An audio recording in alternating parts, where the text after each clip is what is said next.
Hi. I am going to give everyone just a few moments. I'm a little bit early for once.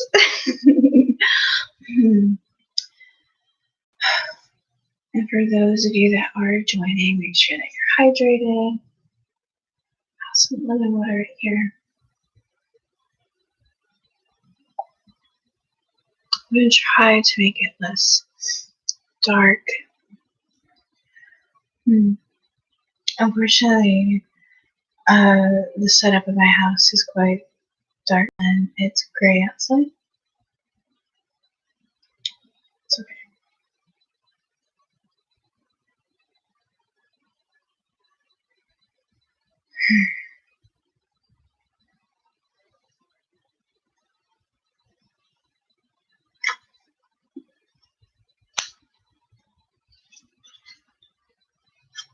Well, it's almost time.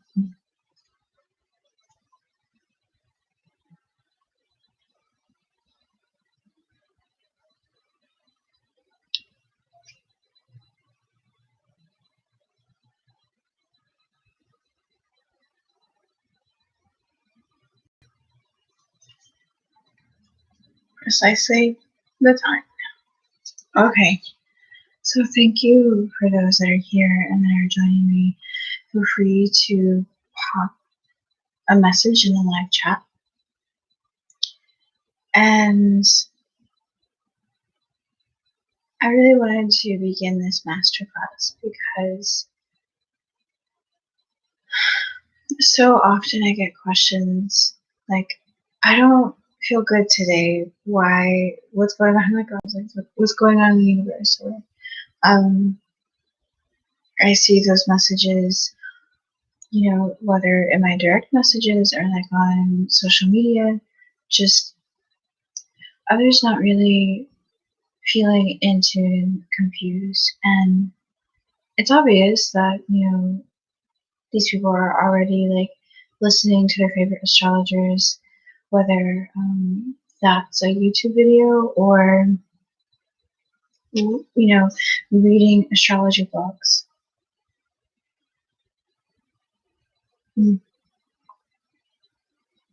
And honestly, okay, every astrologer is really important, and astrology is going to become more important as we progress in our humanity. So no way am I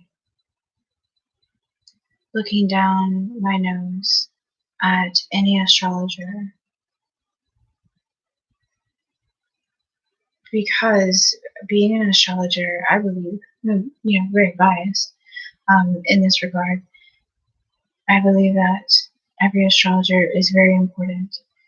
We open ourselves to the cosmic forces and we decipher those cosmic forces. It goes beyond just studying what each sign is and the symbolism and the way that it interplays with the houses and the planets and the transits, depending on the geometrical shape of the transits. Excuse me, I need to drink more water.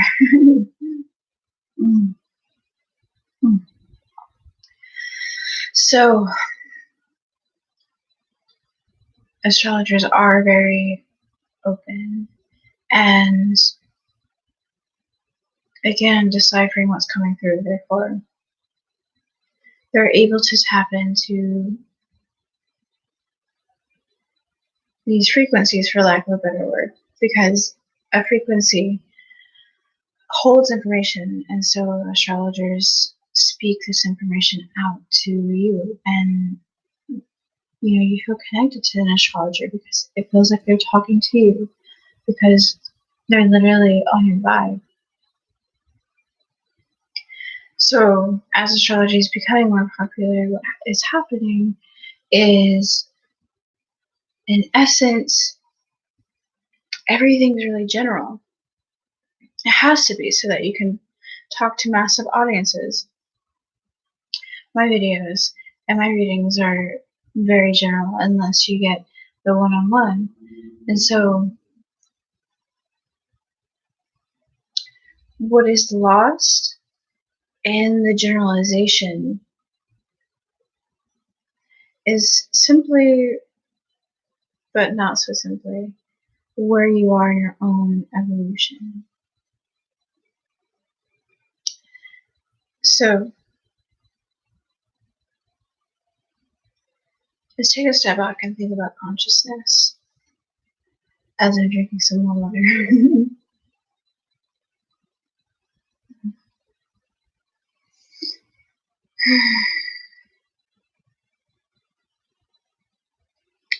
Science doesn't really explain consciousness. The only way they know that we're not conscious is when we're not animated.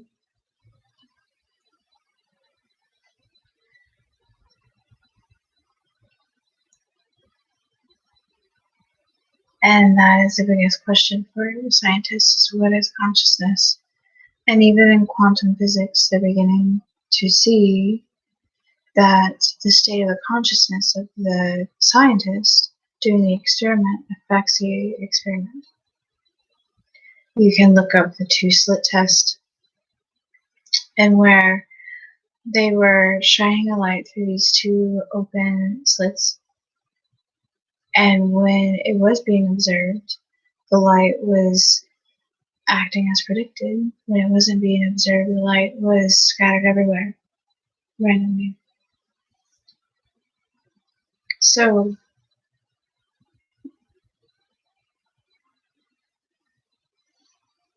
to get rid of theories and to go into practicality, practically, we can say that our consciousness is not in our mind, but our mind is in the consciousness. And that means that consciousness is beyond our human organs and our constructs of our skulls. And it's shared.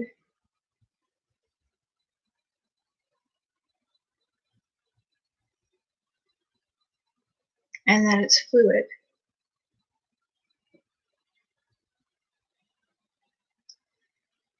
And when we say conscious, we mean bringing in the light, which makes me think I need more light.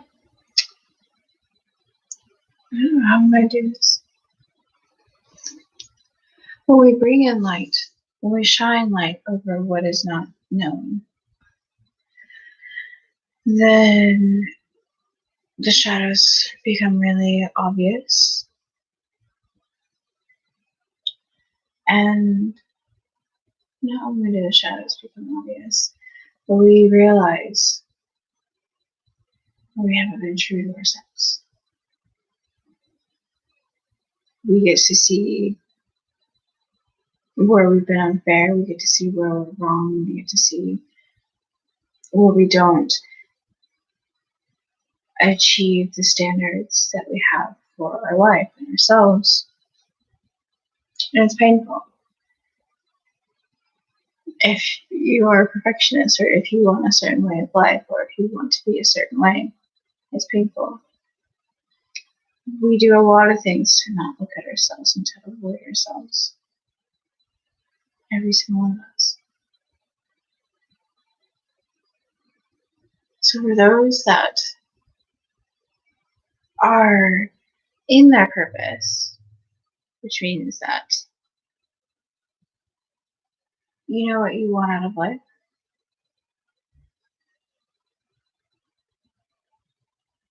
you do not want to repeat the patterns of your family or your ancestors. You do not want to repeat the karma. You want to evolve. You want to evolve past that. You want to evolve past the status quo. You want to be, in many ways, your own right and your own autonomy. In essence, if you are in your purpose, then you are on the path of enlightenment.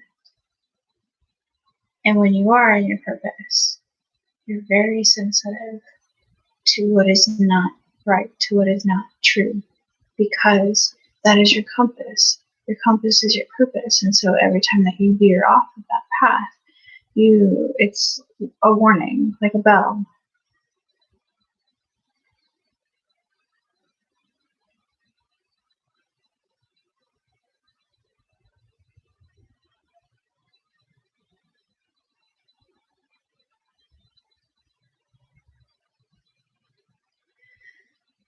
As I go deeper into this masterclass, I'm going to take a saying out of Freedom Franklin's playbook, and that is to put all your beliefs on the table. You can pick up your beliefs after the end of this. I'm not trying to sway you to a certain religion or a certain way of thinking. Just simply place all your beliefs on the table, and then after this class, you can pick up those beliefs. And I say that because astrology is ancient as civilization. Before astrology was written as it is now, very intricately and with a lot of different perspectives, astrology was written as symbols. Before we had like the complex phonetic alphabet that we do now, we had the hieroglyphs and we had symbolic language.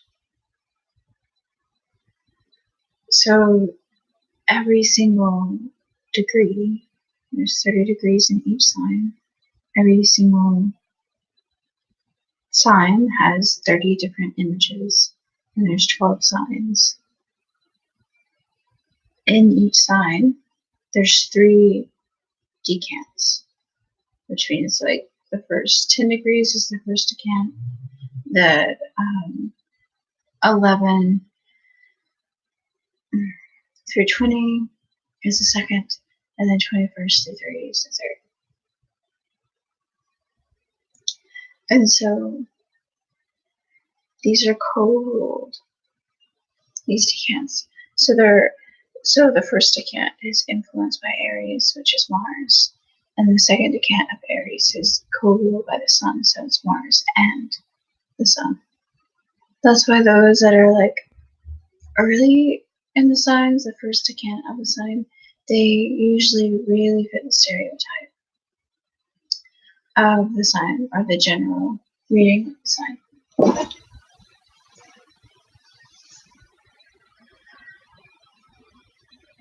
But to get back to the point, is that when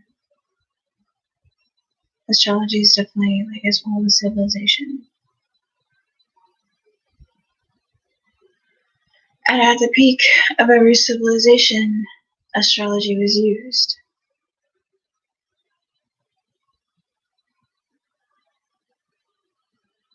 Why? Well, if you think of an atom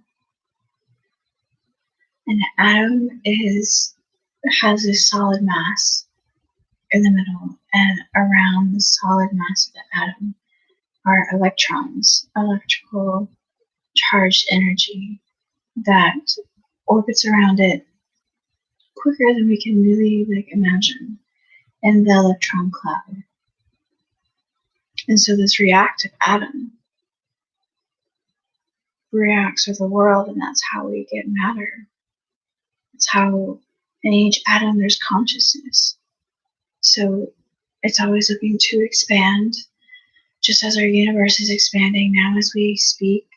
Our world, our planet is expanding. Not only is humanity expanding, but our world is heating up, and therefore our land masses are separating and our oceans are rising. So in essence, it's in its own expansion. And of course, we're accelerating that expansion, whether for the good or for the bad. It's truth, it's fact, it's happening.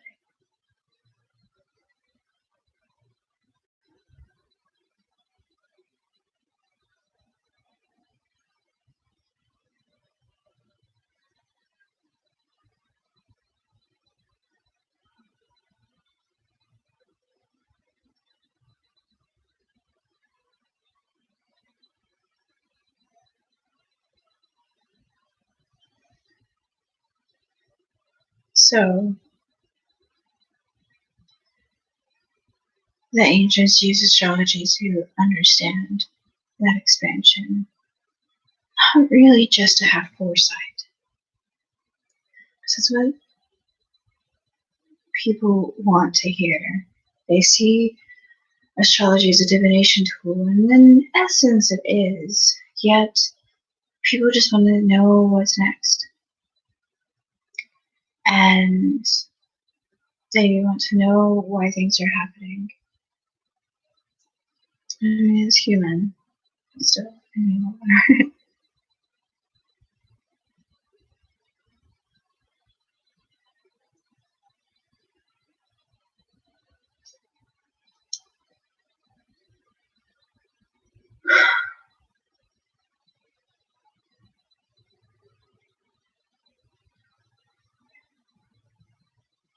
what was that?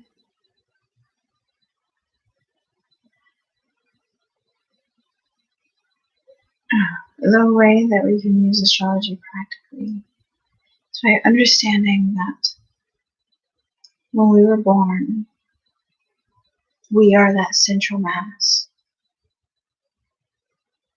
and the planets around us, just like I'm talking about an atom on a fractal level, and using us as an atom, and we have our planets that are rotating around us.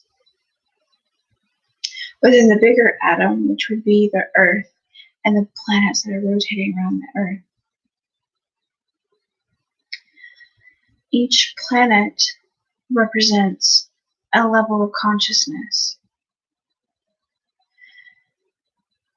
And as I said before, to put all the beliefs on the table, because as I go through this ancient speaking of astrology, I will be using biblical terms. I will be using Hindu terms, Egyptian terms, Kemet, and Sumerian and Mayan. So again, I'm not trying or asking you to believe one thing. It's just that where astrology has come from, right now it's just seen as like, Western is seen as like Greek. It's a Greek spin on it, so that we understand it. But do not forget that astrology has stories and myths and information as well as our civilizations. And I will be talking about the Kabbalah as well. And the Tree of Life. If you were to Google the Tree of Life right now, you would see that every single aspect of the Tree of Life is corresponding with a planet and with an element. When I talk about the elements, I'll talk about the 5 elements. The 4 elements bring us on this planet, which would be earth, air, water, and fire. Not only do we need these elements to survive and to make food, because we cannot live without water for too long. After quite a long time, we cannot live without food, which would be, and we can't live without warmth and temperature. We cannot live without our bodies functioning in a certain way. So,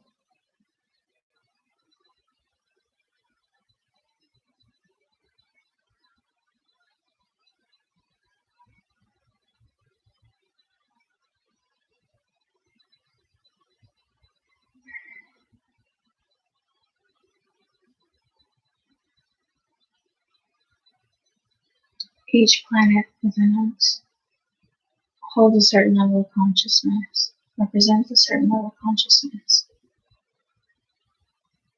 Saturn is our temperance, our tenacity. Mars is our warmth, our temperament.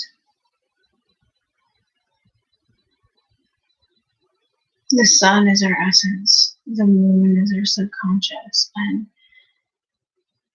how we emote and how we feel. Mercury is our diligence and how we speak.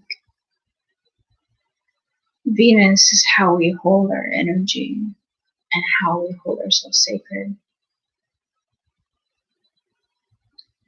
Jupiter is the joy and generosity or the envy that we have of others. So there's a higher octave and a lower octave of each planet. And the way that this is in our charts, gives more of a semblance of how detailed we can go into each one of those. And to understand that depending on our sign, because all of the signs, 12 signs, are in a certain element. So the four elements are grouped into three signs. So the fire signs would be Aries, Leo, and Sagittarius. So in the fire element, there's the cardinal, which is encompassing the entirety of the fire element. And then there's the fixed, which would be Leo. And then there's the mutable, which would be Sagittarius. So when we apply the different subsets of the elements to us, it also goes a little bit deeper into the interpretation. You see where now it's just you're beginning to understand that generality really sidesteps a lot of things when you're applying it to yourself, and then the harm of applying very general knowledge to like what you are is that in some ways you're falling asleep to yourself because you're just kind of sifting and wading through all the information and seeing what applies to you in that moment. But don't you understand that in every hour we're a different person? Subtly.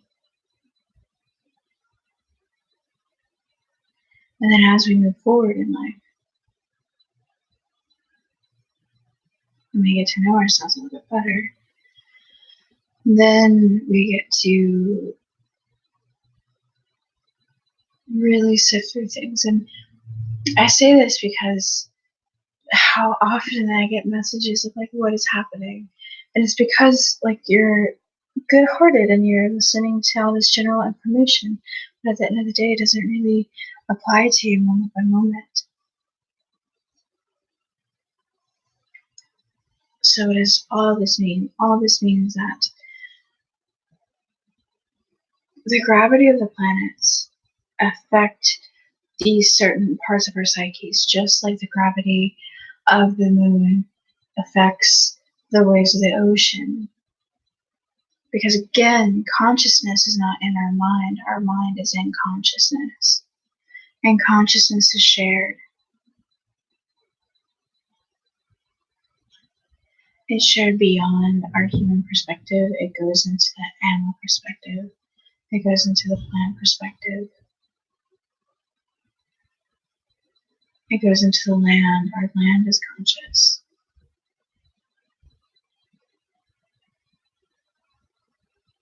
So Earth is seen as the womb of our solar system. Because here we are, as humans,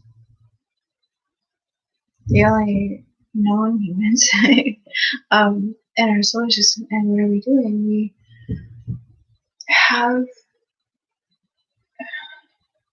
such a changeable variability that is unlike anything and everything in our solar system, because our solar system moves like clockwork and humanity does not.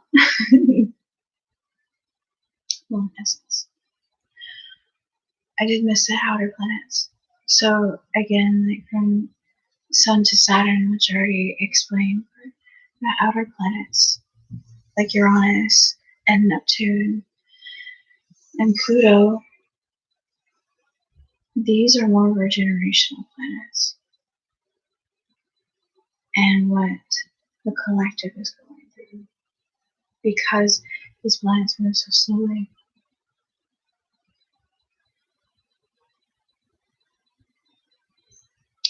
Excuse my roommate, squeaky toy for her dog. So,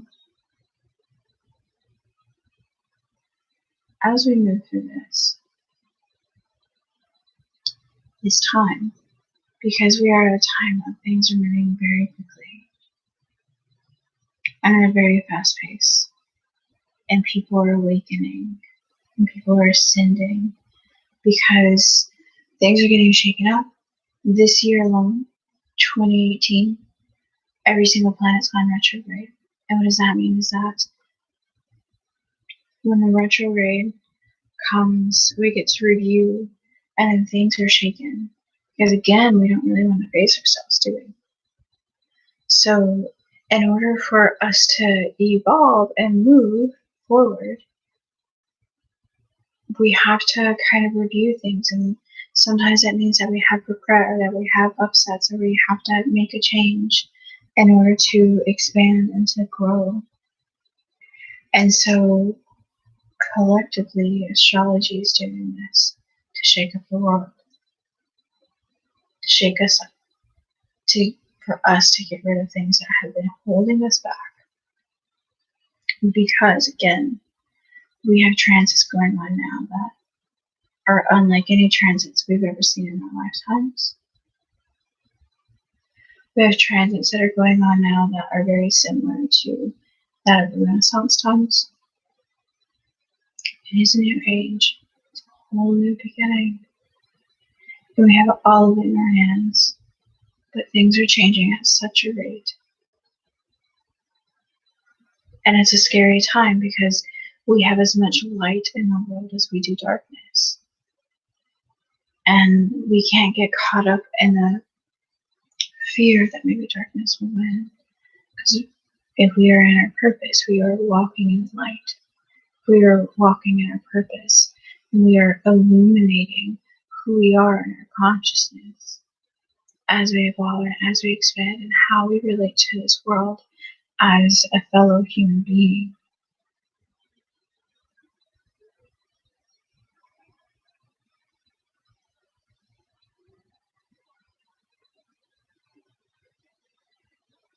So, we go through 4 ordeals that we can see of the elements. As we move forward in our consciousness, as we become brave and are willing to awaken to the parts of ourselves that hold ourselves back, that have held our family back, that do not serve us from going forward in our lives, then we can understand, as we come to understand that, we go through these ordeals. And the purpose of these ordeals is, again, to make us aware of what we're capable of, what we've dealt with in the past, and where we're going. Because we want to go further, right? And so each of the planets is depending on the psyche. And so depending on the element of those planets, it has an effect of like how your psyche and where your psyche is and the path that your psyche is going in each transit. And what I mean by transit is like everything is moving all the time. It doesn't matter how fast it's going. All the planets are orbiting around something. Around the sun, the moon is like orbiting around the earth, around something. And so, excuse me.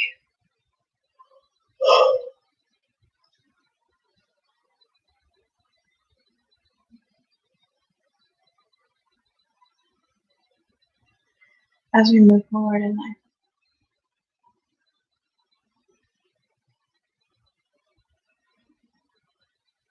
as we understand that to the degree that our birth planets, our natal placements are, and to the degree that the transits are happening, then this is what's kind of beginning to boil things. What I mean by that is like we need all the elements to have something that's boiling, right? Like we need something physical, like a pot, earth. We need fire, we need water, and we need air. to begin the boiling process. And through the boiling process, the solids separate.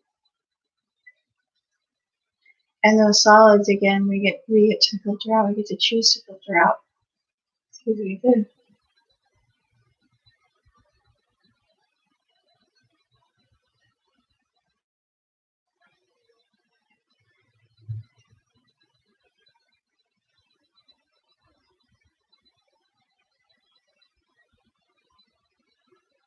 This is a process that's happening every day. We are filtering our consciousness through the astrology transits every single day. There's a new transit. There's, the moon goes through each degree of each sign. It moves every 2.5 hours.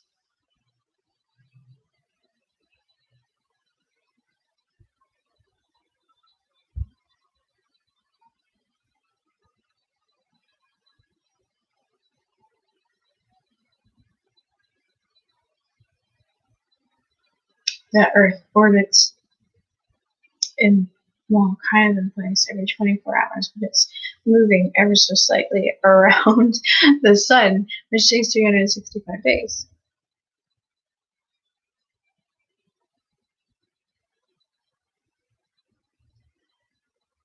So there's always a new interplay. Every morning we begin anew who we are in this earthly vessel. And we begin to move forward, sifting and sorting and understanding who we are. So astrology gives us who we are,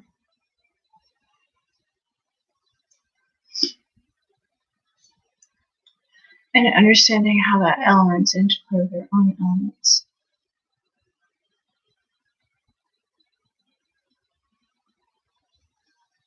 It helps us understand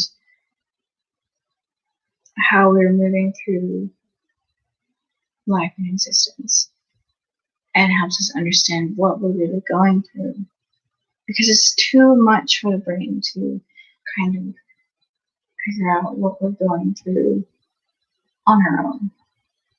This is why we're such a social species, because not only are we helping each other through our own awakening process to be better for each other and for this planet and for ourselves, but also all the atoms within us and all the atoms around us are learning from what we do and who we are and how we be.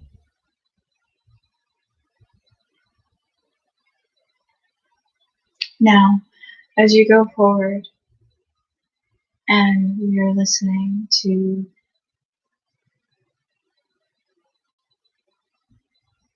astrology videos or reading, understand that there's different types of ordeals. An ordeal of air is when we don't feel secure, when everything's kind of being shaken up. When our image can be stolen, like our wallet is stolen, or we lose our wallet, or our keys, or, again, security, like our car. An ordeal of earth is that we lose our health.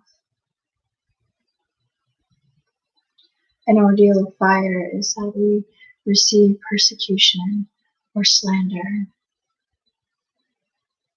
An ordeal of water is feeling lost and confused, and feeling in pain, feeling depression, loss of something that we love, like an animal or a relationship. And the planets have that in our psyche. So again, right now, Venus is in retrograde, and it's retrograde in a fixed sign of water. So there are attachments that we have to how we express ourselves sexually and how we have built attachments with our past lovers, and also our attachments to money. Fixed in that stubborn, so those very deep, stubborn places within ourselves that are being shaken up, and it's being shaken up in the psyche of how we relate to others and how we treat ourselves, like how we self-care, and how because it's not just taking care of yourself in the moment, but it's also taking care of your future. So it's very common during a Venus retrograde, during a water sign, for others to really lament on what they could have done for themselves, or how they could have been in this life so far if they had done things differently. If your Venus is in fire during the Venus retrograde that's in water, then there is a lot of upset. There's a lot of emotion that's behind it that can come through as passion, that can come through as pride, shame, regret.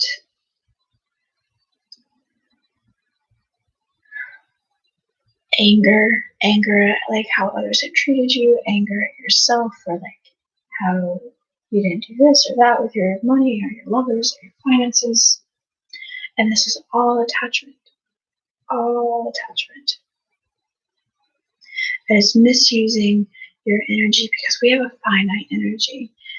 If you were to look at the energy that you have daily, like you look at money, then you would definitely be emoting very differently.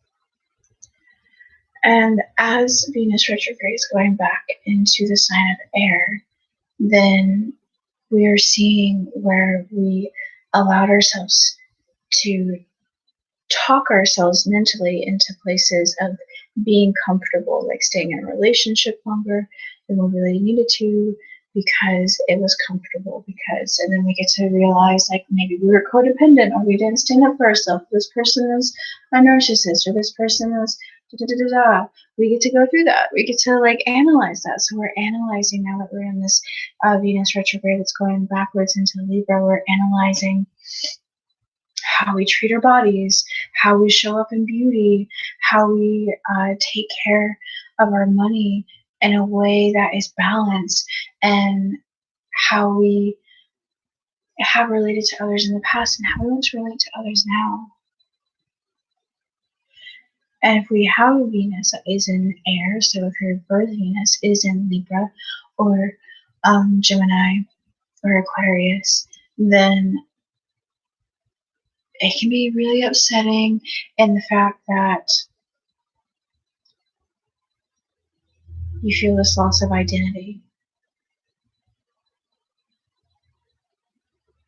As in, like, maybe you allowed yourself to be in that love for such a length that you lost a semblance of your identity, or you don't know who you are without that person, or you don't know who you are without the money, you don't know who you are without the certain body. If you have a natal Venus in water, which would be Scorpio, Cancer, or what's the third one? Pisces, then you're kind of getting a relief because the Venus retrograde just came out of water into air. You're kind of able to pull out of the emotional depths. So it is a relief for you, yet you're still going through it. You're needing more passion, you need more stability. If you are in Earth Venus, which would be Taurus, Virgo, or Capricorn, then you're seeing where you could be more secure in the future, where you could stabilize yourself in a better way to orient yourself as you move forward. And if you are a fire Venus, which would be Aries, Leo, Sagittarius, then you're getting a lot of momentum that's going forward. where you want to be. You might be frustrated now because you're not there now, because you're like, why didn't I know this then? I could have been so much further now. So now that you know the basis of like astrology and the practicality of astrology, what I hope that you do as you go forward is not only do you look at your chart and realize what element it's in and the co-element, because that depends on the house. These different psyches, these different planets are asking you to review something, and sometimes the only way that we'll review something mostly is by experience. That's how we move forward. That's how we learn, is through experience. We have to experience this in our psyche and in the interplay of our life and the dynamics of our life by situations and circumstances that help us really realize what we're doing in this earth, what our purpose is, and what we're really made of, and how we can be better and a more better service. That's even a way to put it, but you get what I mean.